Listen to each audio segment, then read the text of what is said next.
കഴിഞ്ഞ ആഴ്ചയിൽ നാം ചിന്തിച്ച ഒരു ഭാഗം ഉണ്ടായിരുന്നു, അല്ലെങ്കിൽ ചിന്ത തുടങ്ങിയ ഒരു പഠന പരമ്പരയാണത്. നാം മടുത്തു പോകരുത് എന്ന് ദൈവം നമ്മളോട് പറഞ്ഞിരിക്കുന്ന ചില കാര്യങ്ങൾ ഏതൊക്കെയാണെന്ന് നമ്മൾ പഠിക്കാൻ പോകുന്നത്.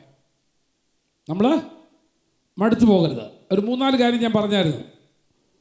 ഒന്ന്, അതിലേതാ? നന്മ ചെയ്യുന്നതിൽ നമ്മൾ മടുത്തു പോകരുത്. 2, പ്രാർത്ഥനയിൽ നാം മടുത്തു പോകരുത്. 3, ആരാധനയിൽ നാം മടുത്തു പോകരുത്. 4, സുവിശേഷം അറിയിക്കുന്നതിൽ നാം മടുത്തു. ആ 4 കാര്യങ്ങളാണ് പറഞ്ഞത്. ഇനിയുണ്ട്. ഈ 4 കഴിഞ്ഞ അടുത്തതിലേക്ക് നമുക്ക് നീങ്ങാം. ഇതിൽ ആദ്യത്തെ ഏതാ ഞാൻ എടുത്തത്? ഏതാ? നന്മ ചെയ്യുന്നതിൽ മടുത്തു പോകരുത്. എന്തുകൊണ്ടാണ് നാം നന്മ ചെയ്യുന്നതിൽ മടുത്തു പോകരുതെന്ന് പറയാൻ കാരണം ഒരു 3-4 കൂട്ടം കാരണങ്ങൾ ഞാൻ പറഞ്ഞു തന്നു. അതിൻ്റെ ഒന്നാമത്തെ കാരണം എന്നാന്ന് പറഞ്ഞത്?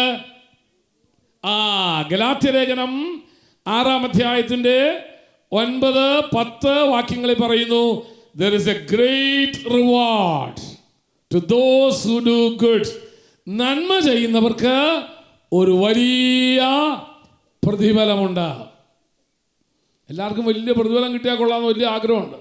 പക്ഷെ എന്ത് ചെയ്യത്തില്ല? അറുത്ത കൈക്ക് നമ്മൾ എന്ത് ചെയ്യത്തില്ല? ഉപ്പ് കേൾക്കത്തില്ല, അല്ലേ? ഇവിടെ ഒരു വീട്ടിൽ ചെന്നപ്പോൾ ധർമ്മം ചോദിച്ചാൽ പട്ടി അഴിച്ചു വിടണമെങ്കിൽ വേഗം പൊക്കോളാൻ പറഞ്ഞു വിടുന്നത്. എന്തുകൊണ്ടാണ് നന്മ ചെയ്യണമെന്ന് പറയാൻ കാരണം? there is a great reward to those who do good. നന്മ ചെയ്യുന്നവർക്ക് മഹാപ്രതിഫലമുണ്ട്. വേദപുസ്തകം അവിടെ പറഞ്ഞേക്കുന്നത് ഒരു വലിയ കൊയ്ത്തുണ്ടെന്നാ പറഞ്ഞേ. രണ്ടാമത്തെ കാരണം എന്നാ? we are created to do good works. നമ്മെ സൃഷ്ടിച്ചിരിക്കുന്നത്, ഇവിടെ സൃഷ്ടിച്ചിരിക്കുക എന്ന് പറഞ്ഞത് ക്രിസ്തുയേശുവിൽ നമ്മെ വീണ്ടും ജനിപ്പിച്ചത്, സൃഷ്ടിച്ചത് എന്തിനു വേണ്ടിയാ? നന്മ ചെയ്യാൻ വേണ്ടിയാ. നമ്മെ ദൈവമക്കളാക്കി തീർത്തത് എന്തിനു വേണ്ടിയാ? നന്മ ചെയ്യാൻ വേണ്ടിയാ. മൂന്നാമത്തെ എന്തുവാ ഞാൻ പറഞ്ഞേ?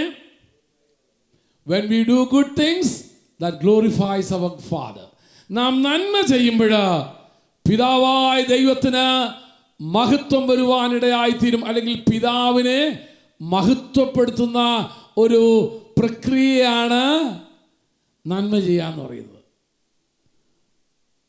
പിതാവിനെ എന്ത് ചെയ്യുന്നു? മഹത്വപ്പെടുത്തുക, ഗ്ലോറിഫൈ ചെയ്യുക നമ്മുടെ നല്ല പ്രവർത്തികളെ കൊണ്ട്. നാലാമത് ഞാൻ എന്തോ പറഞ്ഞു? we are commanded to do good things. നമ്മളോട് നന്മ ചെയ്യണമെന്ന് കർത്താവ് എന്ത് ചെയ്തിട്ടുണ്ട്? പറഞ്ഞിട്ടുണ്ട്. എവിടെ പറഞ്ഞേ? ആ നല്ല ശമരിയക്കാരൻ്റെ കഥ പറഞ്ഞ് അവസാനിപ്പിക്കുന്നത് എങ്ങനെയാ? നീയും പോയി അങ്ങനെ തന്നെ ചെയ്യേ. എങ്ങനെ തന്നെ ചെയ്യണം? വഴിയിൽ മുറിയേറ്റ് കിടക്കണം, അല്ലേ? അപ്പം പിന്നെ ആരെങ്കിലും വന്ന് എന്ത് ചെയ്തോളും? അവരുടെ എണ്ണയും അവരുടെ വീഞ്ഞും അവരുടെ വണ്ടിയൊക്കെ എന്ത് ചെയ്യും? നമുക്ക് തന്നോളും. നീയും പോയി അങ്ങനെ തന്നെ ചെയ്യുക എന്ന് പറഞ്ഞത് പോയി വഴി മുറിവേറ്റ് കിടക്കുന്നവനെ പോലെ കിടക്കുകയാണോ?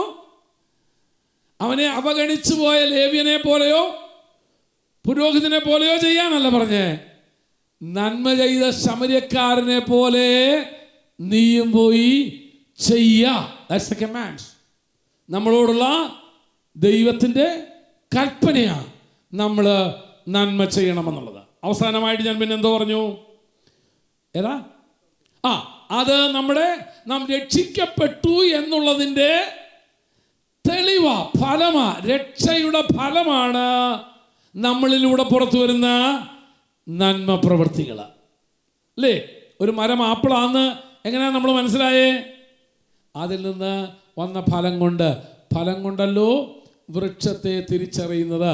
അപ്പം നമ്മുടെ ജീവിതത്തിലൂടെ വരുന്ന സൽപ്രവൃത്തികളാൽ നാം ദൈവത്തിൻ്റെ മക്കളാണെന്ന്, നമ്മുടെ ജീവിതത്തിൽ ഒരു ഡിവൈൻ എൻകൗണ്ടർ, ദൈവവുമായി നമുക്കൊരു ബന്ധമുണ്ടെന്ന് നമ്മുടെ പ്രവൃത്തികൾ വെളിപ്പെടുത്തുന്നു.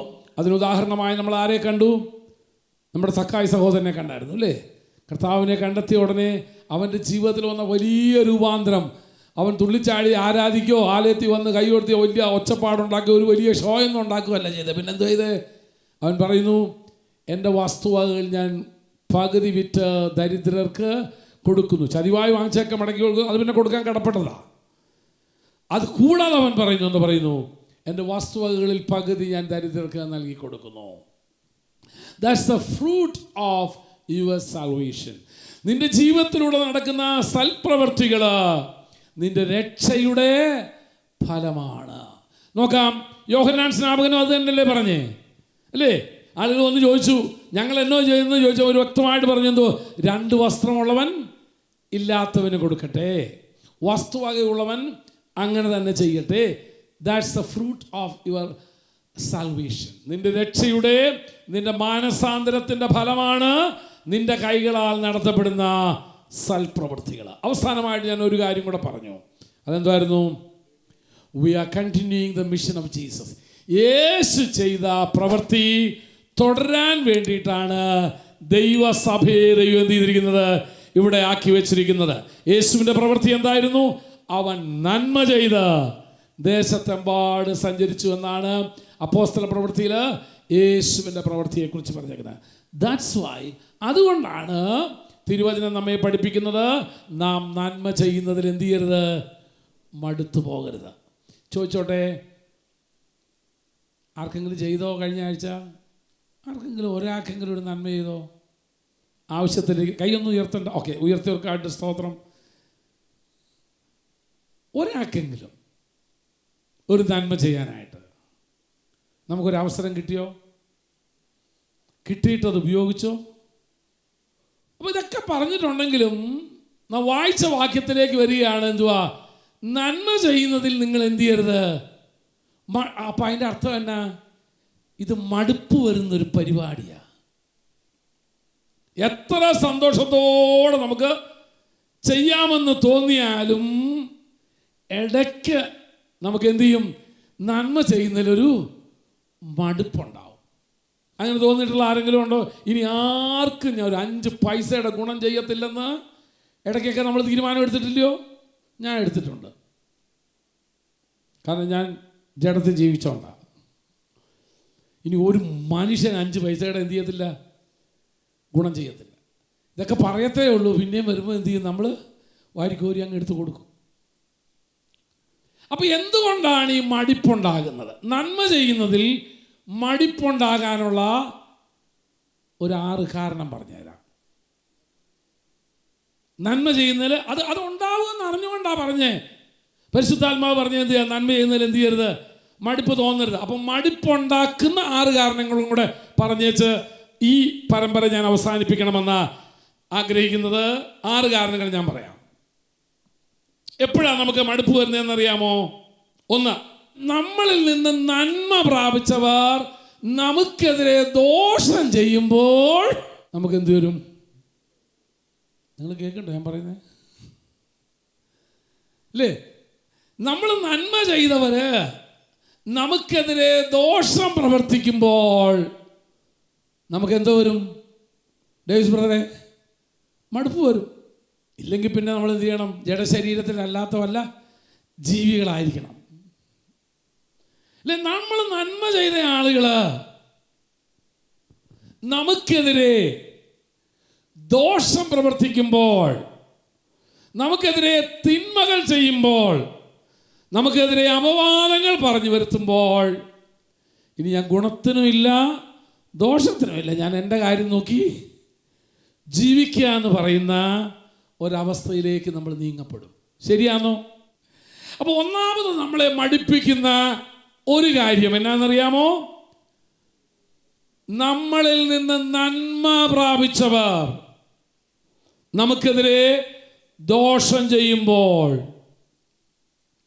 നമുക്കെതിരെ തിന്മ പറയുമ്പോൾ, അപവാദം പറഞ്ഞു വരുത്തുമ്പോഴാ. എൻ്റെ ജീവിതത്തിലുണ്ടൊരു അനുഭവം ഞാൻ പറയാം. ഞാൻ എവിടെ കിട്ടുന്ന ചില കാര്യങ്ങളൊക്കെ എന്ത് ചെയ്യും? നമ്മുടെ ദൈവദാസന്മാർക്ക് വീതിച്ച് കൊടുക്കാറുണ്ട്. അപ്പം മാങ്ങയോ ചക്കയോ എന്തോ കിട്ടിയാലും വീതിച്ച് കൊടുക്കാവുന്നതൊക്കെ. അപ്പം അങ്ങനെ ഒരിക്കൽ ഒരാൾ എനിക്ക് 1 ചാക്ക് മാങ്ങ കൊണ്ട് തന്നു. പുള്ളിയുടെ ആദ്യഫലമായിരുന്നു. അത് ആദ്യഫലം ദൈവത്തിന് എന്നുള്ള രീതിയിൽ പുള്ളി എന്ത് ചെയ്തു? 1 ചാക്ക് നിറച്ച് എന്ത് ചെയ്തു? മാങ്ങ കൊണ്ട് തന്നു. അപ്പം ഞാൻ എന്ത് ചെയ്തു? ഒരു 5 വെച്ച് നമ്മുടെ ഏതാണ്ട് ഒരു അന്ന് ഇവിടെ ഈ പാസ്റ്റേഴ്സ് മീറ്റിന് വന്ന എല്ലാ ദൈവദാസന്മാർക്കും കൊടുത്തു. അപ്പോൾ ഇവർ പുറത്തിറങ്ങിയിട്ട് പറഞ്ഞ സാറിന് എവിടെയോ മാവും തോട്ടം ഉണ്ടെന്ന് തോന്നുന്നു. സാറിന് എവിടാണ്ട് മാവും തോട്ടമുണ്ട് തമിഴ്നാട്ടിൽ. പുള്ളി ഇടയ്ക്കിടയ്ക്ക് തമിഴ്നാട്ടിൽ പോകുന്നുണ്ട്. അവിടെ എവിടാണ്ട് പുള്ളി എന്ത് ചെയ്തിട്ടുണ്ട്, ഒരു മാവും തോട്ടം വാങ്ങിച്ചിട്ടുണ്ട്. അതിൽ നിന്നുള്ളതാണ്. പിന്നെ തോന്നി എന്തിനാ ഇവനൊക്കെ ഈ കൊടുക്കുന്നത്, ഇത് അങ്ങനെ തന്നെ മാർക്കറ്റിൽ കൊണ്ട് ചെന്നായിരുന്നെങ്കിൽ എനിക്ക് എന്തേനെ അല്ലേ, വീട്ടിൽ കാര്യം വാങ്ങിക്കായിരുന്നു. ഞാൻ അനുഭവിക്കുന്ന നന്മ എൻ്റെ ദൈവദാസന്മാരോട് അനുഭവിച്ചോട്ടെ എന്ന് വിചാരിച്ച് ഇപ്പോൾ ഒന്നും കൊടുക്കാൻ മേലാത്ത സ്ഥിതിയിൽ ദൈവദാസന്മാരായി ഞങ്ങളെ എന്ത് ചെയ്തിരിക്കുക, ഒതുക്കി വെച്ചിരിക്കുക. ഇതുപോലെ ബേക്കറി സാധനം കൊടുത്താൽ പറയും സാറിന് ബേക്കറി ഉണ്ടെന്ന് പറയും. എന്ത് ചെയ്താലും പിന്നെ ആർക്കെങ്കിലും വല്ല നന്മ, ഇയാൾ ഇത്രയും ചെയ്യണമെങ്കിൽ ഇയാൾക്ക് എത്രയും കിട്ടണം, അതാണ് പിന്നത്തെ ചിന്ത. ഉടനെ കണക്കൂട്ടി പോകുന്നത്, ഇയാൾ ഇത്രയും ചെയ്യണമെങ്കിൽ ഇയാൾക്ക് എത്രയും കിട്ടണം. അപ്പോൾ അതൊക്കെ കേൾക്കുമ്പോൾ എന്ത് ചെയ്യുന്നറിയാമോ, നമ്മൾ പതുക്കെ മടുപ്പ് വരും. അപ്പോഴെല്ലാം ഈ വാക്യം നിങ്ങളുടെ എല്ലാവരുടെയും വീട്ടിൽ ഈ വാക്യം ഒന്ന് എഴുതി ഫ്രെയിം ചെയ്ത് വെച്ചാൽ നല്ലതാ. നന്മ ചെയ്യുന്നതിൽ മടുത്തു പോകരുത്. ഫുൾ ഗോസ്പൽ എല്ലാ വിശ്വാസികളുടെയും വീട്ടിൽ ആ ഒരു വാക്യം ഉണ്ടെങ്കിൽ നല്ലതാ. നന്മ ചെയ്യുന്നതിൽ മടുത്തു പോകരുത്. അപ്പോൾ നമ്മെ മടുപ്പിക്കുന്ന ഒന്നാമത്തെ കാരണം എന്നാണെന്നറിയാമോ, നമ്മളിൽ നിന്ന് നന്മ പ്രാപിച്ചവർ, അവരെ വല്ലവരും പറഞ്ഞാൽ നമുക്ക് പ്രശ്നമൊന്നുമില്ല. നമ്മളിൽ നിന്ന് ഇല്ലേ, അവർക്ക് പറയുന്നത് ഞങ്ങളെ എല്ലാ പാസ്റ്റർമാർക്കും 10 മാങ്ങ വെച്ച് തരണമെങ്കിൽ ഇത് പിന്നെ മാന്തോപ്പില്ലാതെ പറ്റുമോ, ഈ കാര്യമുണ്ട്, നടക്കുമോ? നമ്മളിൽ നിന്ന് നന്മ അനുഭവിച്ചവർ നമുക്കെതിരെ അപവാദം പറയുമ്പോൾ, തിന്മ പറയുമ്പോൾ നാം മടുത്തു പോകും. അവിടെ എന്ത് ചെയ്യണം?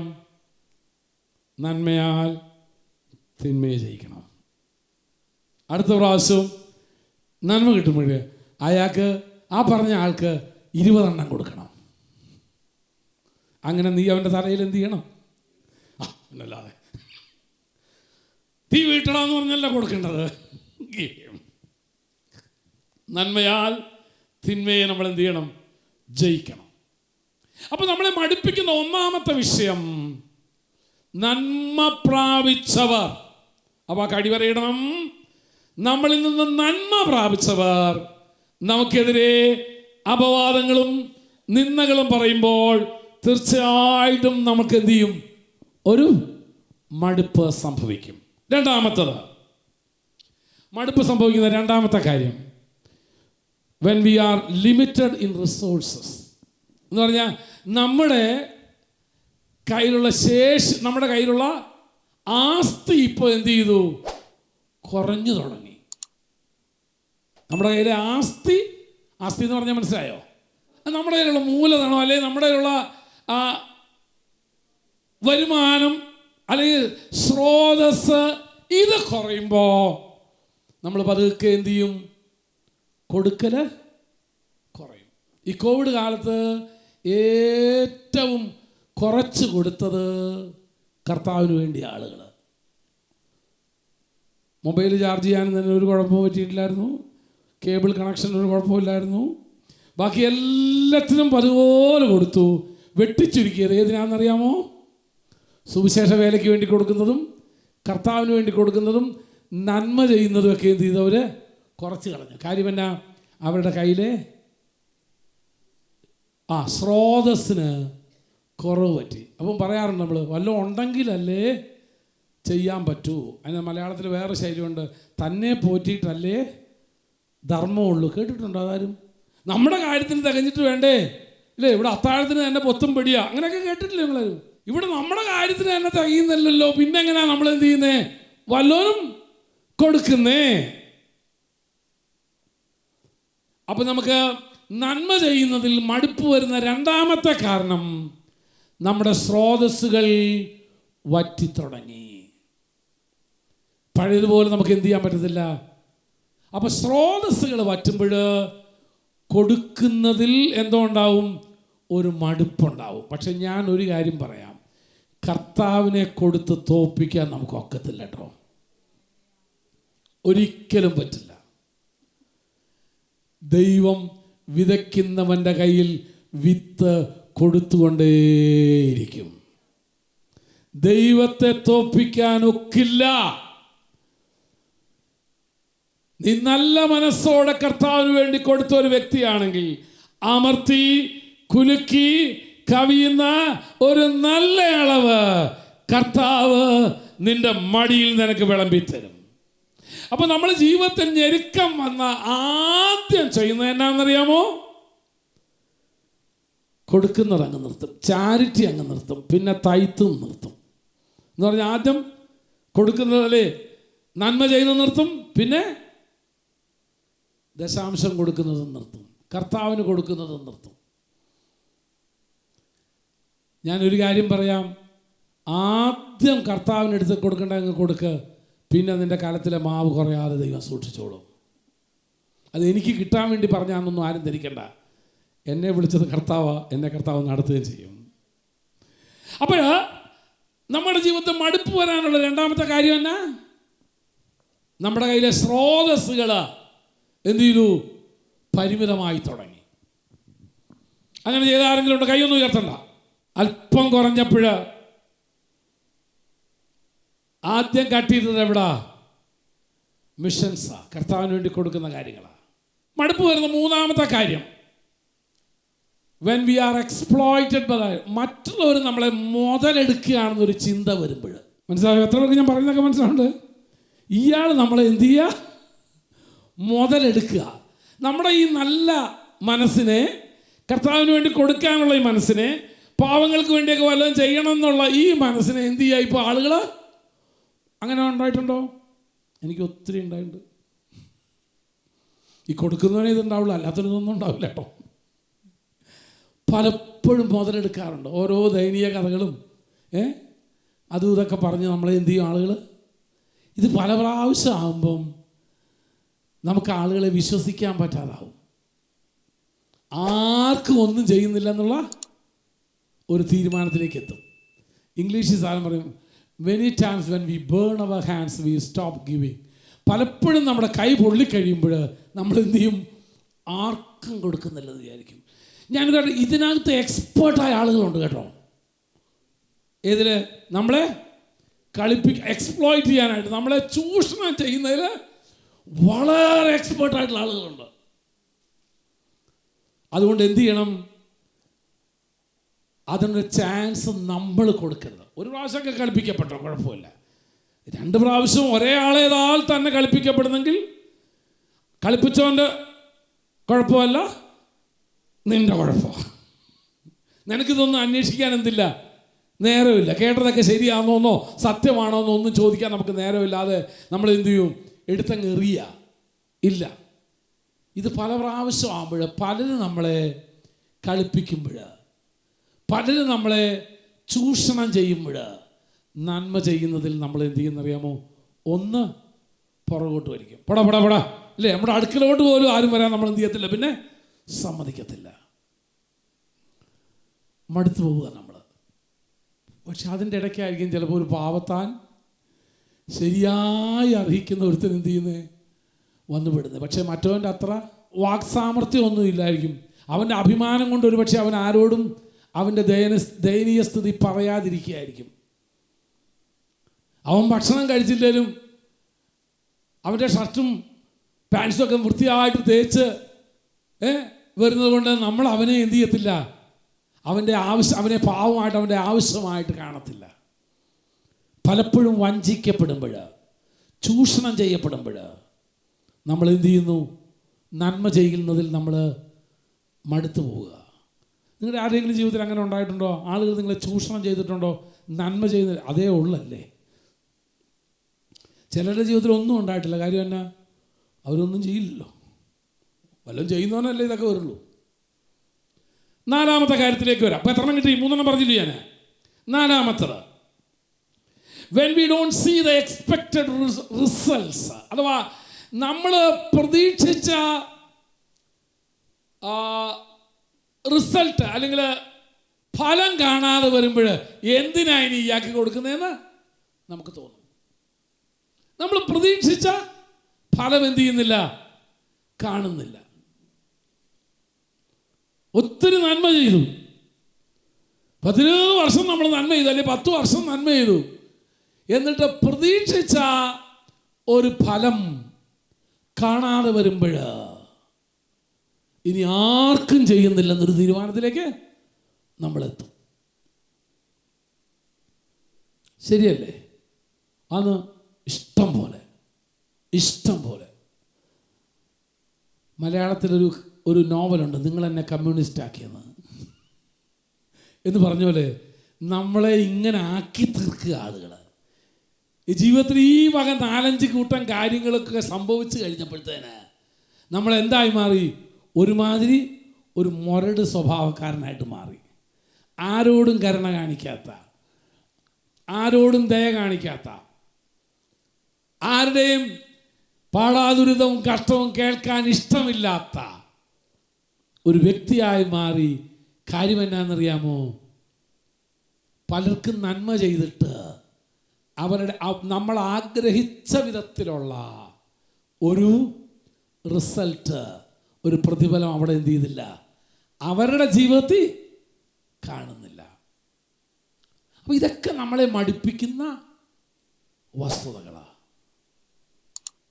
ഇതൊക്കെ നമ്മളെ മടുപ്പിക്കുന്ന മനസ്സിലാണ്. ഒരു പയ്യൻ ഒരു ദിവസം ഒരു കടൽ തീരത്തൂടെ നടന്നുകൊണ്ടിരിക്കുമ്പോൾ ആ കടൽ തീരത്ത് ഒത്തിരി സ്റ്റാർ ഫിഷ് എന്ന് കേട്ടിട്ടുണ്ടോ? നക്ഷത്രം പോലുള്ളതായ മത്സ്യങ്ങളുണ്ട്, സ്റ്റാർ ഫിഷ് എന്ന് പറയാം. അങ്ങനെ ഒത്തിരി സ്റ്റാർ ഫിഷുകൾ ഈ മണൽപ്പരപ്പിൽ ഇങ്ങനെ കിടക്കുന്ന കണ്ടു. ഇവൻ എന്ത് ചെയ്തെന്നറിയാമോ? ഓരോന്നിനെ എടുത്ത് കടലിലേക്ക് തിരിച്ചെറിയുക, ഓരോ. അപ്പോൾ അത് കണ്ടുകൊണ്ടിരുന്ന ഒരു വല്യപ്പച്ച അവിടെ ഉണ്ടായിരുന്നു. അത് ചോദിച്ചു, എന്തിനാടാ ഈ പാഴ്വേല? ഈ സ്റ്റാർ ഫിഷിനെ മുഴുവൻ രക്ഷിക്കാൻ നിന്നെ കൊണ്ട് കഴിയുമോ? അതിനൊക്കെ അത്രയ്ക്ക് ജീവനുള്ളത് വിചാരിച്ച് പോകണം. അപ്പോൾ ഇവൻ പറഞ്ഞു, അല്ലല്ല, എനിക്ക് ഒരെണ്ണത്തിനെങ്കിലും ജീവൻ കൊടുക്കാൻ കഴിഞ്ഞാൽ, ഞാൻ തിരിച്ചെറിഞ്ഞതിൽ മൂലം ഒരു സ്റ്റാർ ഫിഷിനെങ്കിലും എനിക്ക് ജീവൻ കൊടുക്കാൻ കഴിഞ്ഞാൽ അതിലൂടെ ഒരു തലമുറ പിന്നാലെ വരും. ലോകത്തിലെല്ലാവരുടെയും കഷ്ടപ്പാട് ഒരു പക്ഷേ മാറ്റാൻ പറ്റത്തില്ലായിരിക്കും, എല്ലാവരുടെയും മാറ്റാൻ പറ്റത്തില്ല. ഒരാളുടെ മാറ്റാൻ പറ്റിയ അവനിലൂടെ ഒരു തലമുറയെ നമുക്ക് രക്ഷിക്കാനായിട്ട് സാധിക്കും. എല്ലാവരുടെയും കഷ്ടപ്പാട്. ലോകത്തിലെ ഏറ്റവും അധികം അന്ധർ, കാഴ്ചയില്ലാത്തവർ താമസിക്കുന്ന രാജ്യം ഇന്ത്യയാണ്. ലോകത്തിലെ ഏറ്റവും അധികം. സംഗതി ശരിയാണ്, ഇവിടെ വന്നേ മാറുന്നതും അതും ഇതൊക്കെ ഓടുകയും ചെയ്യുകയൊക്കെ ചെയ്യുന്നുള്ളതൊക്കെ വാസ്തവമാണ്. നമ്മൾ ചന്ദ്രനിലോട്ട് ഇനി എത്താൻ പോവുക. പക്ഷെ ലോകത്തിലെ ഏറ്റവും അധികം അന്ധന്മാർ താമസിക്കുന്ന രാജ്യം ഇന്ത്യ. അതിൻ്റെ ഇടയിൽ ഒരു 10 പേർക്കൊരാശ്വാസം പകരാൻ കഴിഞ്ഞാൽ നമ്മളെ മടുപ്പിക്കുന്നത് എന്നാണെന്നറിയാമോ? നമ്മൾ ആഗ്രഹിക്കുന്ന റിസൾട്ട് കാണാതെ വരുമ്പോൾ. 5-മത്തത്, ഈ നന്മ ചെയ്യുന്നതുകൊണ്ട് നമുക്കെന്നെ എനിക്കൊരു ഗുണവും കിട്ടുന്നില്ലല്ലോ എന്നൊരു ചിന്ത വന്നാൽ പോയി. എനിക്കൊരു ഗുണവുമില്ലല്ലോ. ശരി, അവൻ്റെ വയറ് നിറഞ്ഞു, എൻ്റെ കാര്യമായെന്നല്ലാതെ ആ ഒരു ചിന്ത നമുക്ക് വന്നു കഴിഞ്ഞാൽ, ഏതൊരു ചിന്ത? ഇതുകൊണ്ട് എനിക്കെന്നാ നേട്ടം, ഇതുകൊണ്ട് എനിക്കൊരു ഗുണവും കിട്ടുന്നില്ലല്ലോ എന്നൊരു ചിന്ത നമ്മളിലേക്ക് വന്നാൽ നന്മ ചെയ്യുന്നതിൽ നമ്മൾ പതുക്കെ ഒന്ന് എന്ത് ചെയ്യും? പുറകോട്ട് വലിയും. എപ്പോഴെങ്കിലും ആ ചിന്ത വന്നിട്ടുണ്ടോ? നമ്മുടെ ചുറ്റുപാട് നമ്മൾ വളർത്തുന്ന ഒത്തിരി ഫലങ്ങൾ തരുന്ന മരങ്ങളുണ്ട്, ഫ്രൂട്ട് ബെയറിംഗ് ട്രീസ്. ഒരു ദിവസം പ്ലാവ് വിചാരിക്കുക, ഈ ചക്ക ഞാൻ കായ്ച്ചുകൊണ്ട് എനിക്ക് എന്നാ ഗുണമുള്ളതെന്ന് ചോദിച്ചാൽ, ഒരു വർഷം കേരളത്തിലെ പ്ലാവുകളെല്ലാം കൂടെ ഒരു തീരുമാനം എടുക്കുക, ഈ എല്ലാ വർഷവും ചക്ക കായ്ച്ചുകൊണ്ട് ഞങ്ങൾക്ക് എന്നാ ഗുണം, അതുകൊണ്ട് ഈ വർഷം ഞങ്ങൾ എന്ത് ചെയ്യുന്നില്ല, കായ്ക്കുന്നില്ല. ഇവിടെ പല കമ്പനിയും അടച്ചു പൂട്ടേണ്ടി വരും. ചക്കയുടെ സൈഡ് പ്രോഡക്ട്സ് ആയിട്ട് ഇറക്കുന്ന ഒത്തിരി കമ്പനികളുണ്ട് ഇവിടെ. അവർ അവകാശപ്പെടുന്നതൊക്കെ 100% ശരിയോ തെറ്റോ എന്നുള്ളതൊന്നുമല്ല എൻ്റെ വിഷയം. പ്ലാവ് വിചാരിക്കുകയാണ്, ഇപ്പോൾ ശാസ്ത്രം കണ്ടുപിടിച്ച് കഴിഞ്ഞിരിക്കുന്നു, പ്ലാവിന് കരയാൻ കഴിയും, പ്ലാവിന് ചിരിക്കാൻ കഴിയും, പ്ലാവ് സന്തോഷിക്കും, പ്ലാവെന്നല്ല വൃക്ഷങ്ങൾ അതൊക്കെ ചെയ്യുമെന്ന്. പക്ഷെ അത് ചിന്തിക്കുകയാണ്, എനിക്കിതുകൊണ്ട് തന്നെ ഗുണം. വീട്ടിലെ മാവ് ചിന്തിക്കുക, എനിക്കിതുകൊണ്ട് തന്നെ ഗുണം? ഇയാൾ കുറേ തിന്ന് നടക്കുന്നതെന്നല്ലാതെ, എൻ്റെ ഫ്രൂട്ട്സ് എല്ലാം വിറ്റ് കാശാക്കുന്നതെന്നല്ലാതെ എനിക്ക് എന്നാ ഗുണം എന്ന് ചിന്തിച്ചാൽ നമ്മൾ ഫലം പുറപ്പെടുവിക്കുന്നതെന്ന് പതുക്കെ പുറകോട്ട് മാറും. ഒരിക്കലും അങ്ങനെ ചെയ്യരുത്. അവകാശമെന്ന പ്രതിഫലം കർത്താവ് നിനക്ക് തരും. മടുത്തു പോകാഞ്ഞാൽ ദൈവം നിനക്കൊരു പ്രതിഫലം തരുന്ന ദിവസമുണ്ട്. അപ്പോൾ ഒരിക്കലും ഒരു ചിന്തയ്ക്ക് നമ്മുടെ ഹൃദയത്തിൽ നമ്മൾ എന്ത് ചെയ്യരുത്? ഇടപെടുക്കരുത്. എനിക്ക് എന്നാ ഗുണമെന്ന് ചിന്തിക്കരുത്, ഒരിക്കലും ചിന്തിക്കരുത്. ആ ചിന്ത നമ്മെ ഫലം പുറപ്പെടുവിക്കുന്നതിൽ നിന്ന്, ആ ചിന്ത നമ്മെ നന്മ ചെയ്യുന്നതിൽ നിന്ന് നമ്മെ പുറകോട്ട് വലിക്കും. ഓരോ മാസവും ഏതാണ്ട് 72 പേർക്ക് നമ്മൾ 72 ഫ്രീ ഡയാലിസിസ് നമ്മളിവിടെ കൊടുക്കുന്നുണ്ട്. നമുക്കെന്നാ ഗുണമെന്ന് ചോദിച്ചു കഴിഞ്ഞാൽ ഞാൻ പറയും, എൻ്റെ കിഡ്നിക്ക് ഒരു കേടും വരാതെ തമ്പുരാൻ കാത്തു എന്നുള്ളത് തന്നെ. That's all. അവൻ്റെ സൂക്ഷിപ്പ്, അവൻ്റെ കാവല്, അവൻ്റെ കരുതല് നമ്മുടെ മേലുണ്ടായിരിക്കും. അവസാനമായിട്ട് 6ാമത്തെ point, when we see others not doing good we think why should I. മറ്റുള്ളവരാരും അങ്ങനെ ചെയ്യുന്നില്ലല്ലോ, പിന്നെ എന്തോത്തിനാ ഞാൻ ചെയ്യാൻ പോകുന്നേ? എൻ്റെ സഭയിൽ എന്നേക്കാൾ വരുമാനമുള്ള, എന്നേക്കാൾ നന്മ ചെയ്യാൻ കഴിവുള്ള, എന്നേക്കാൾ പൈസയുള്ള, ആസ്തിയുള്ള അവൻ ചെയ്യുന്നില്ലല്ലോ. ആ ഒരു ചിന്ത നമ്മുടെ ഹൃദയത്തിലേക്ക്, others are not doing then why should I. മറ്റുള്ളവർ ചെയ്യുന്നില്ല, പിന്നെന്തിനാ ഞാൻ? അങ്ങനെ എപ്പോഴെങ്കിലും ചിന്തിച്ചിട്ടുണ്ടോ? ഞാൻ തന്നെ ഇങ്ങനെ എല്ലാത്തിനും എപ്പോഴും ഓടണമെന്ന്, ഞാൻ തന്നെ ഇത് ചെയ്യണമെന്ന്? സാറെന്താ അവരോട് പറയാത്ത? അവർ ചെയ്യാത്ത? എന്നേക്കാൾ വരുമാനമുണ്ടല്ലോ അവർക്ക്. അയാളുടെ 2 പിള്ളേരും ഗൾഫിലാണല്ലോ, അവർക്ക് ഇഷ്ടം പോലെ നന്മയുണ്ടല്ലോ, എന്തോ അവർ ചെയ്യുന്നില്ലല്ലോ. ആ ചിന്ത എപ്പോഴെങ്കിലും നമ്മുടെ ഹൃദയത്തിൽ വന്നാൽ നന്മ ചെയ്യുന്നതിൽ നമുക്കിടും മടുപ്പ് തോന്നും. ഇതിനെ എങ്ങനെ അതിജീവിക്കാം? ഈ ചിന്തകളെ എങ്ങനെ അതിജീവിക്കാം? ആദ്യം പറഞ്ഞ പോയിന്റുകളാണ്. 1, നന്മ ചെയ്യാൻ എന്നെ ദൈവം എന്നോട് പറഞ്ഞിട്ടുണ്ട്. 2, നന്മ ചെയ്യാനുള്ള പ്രാപ്തി ദൈവം എനിക്ക് തന്നിട്ടുണ്ട്.